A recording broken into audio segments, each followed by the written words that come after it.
প্রিয় নায়কের হত্যা মামলার সুষ্ঠু ও নিরপেক্ষ তদন্ত চেয়ে মানববন্ধন করেছে সালমান শাহর ভক্তরা। এদিন দুপুর 1টা থেকে প্রেস ক্লাবের সামনে জমায়েত হতে শুরু করেন ভক্তরা। অভিযুক্তদের দ্রুত গ্রেপ্তার, পিবিআইয়ের পূর্বের প্রতিবেদন পুনরায় খতিয়ে দেখা সহ 5 দফা দাবি দিয়েছেন তারা। বিস্তারিত আরিফাকের প্রতিবেদনে।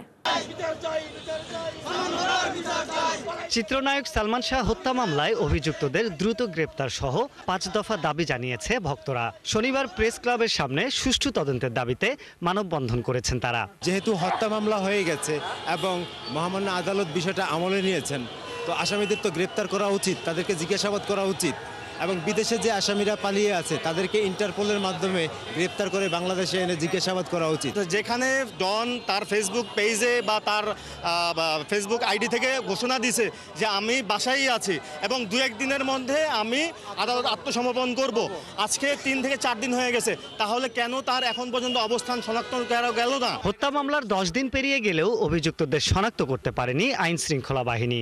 এ নিয়ে ক্ষোভ প্রকাশ করেন ভক্তরা। আসামিরা এখনো ঘুরে বেড়াচ্ছে, ডন বাসাবাসী স্ট্যাটাস দিতেছে।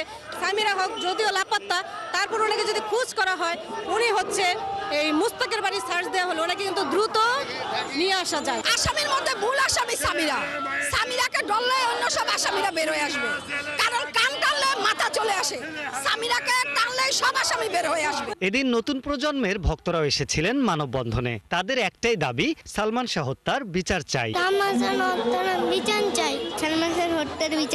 সামিরা তো এখনো ফ্রিভাবে ঘুরতেছে, কোনো প্রকার কোনো ইয়াছাড়াই, চাই তাদের গ্রেফতার হোক। এখনো তো অপরাধীদের তো রিমান্ডে নেওয়া হচ্ছে না, খুব দ্রুত তাদের রিমান্ডে নেওয়া হোক, তাদের থেকে জিজ্ঞাসাবাদ করে সালমান শাহ সুষ্ঠু বিচার হোক। দেশের বিভিন্ন প্রান্ত থেকে প্রেস ক্লাবে ছুটে আসেন সালমান ভক্তরা। প্রধান অভিযুক্ত সামিরা হককে দ্রুত গ্রেপ্তারের আহ্বান জানান তারা।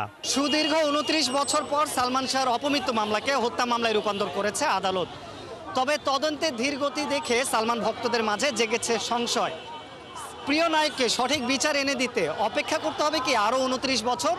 তবে সালমান ভক্তরা রাজপথ ছাড়বেন না যতক্ষণ না প্রিয় নায়ক সঠিক বিচার পায়। আরিফ হক, 71, ঢাকা।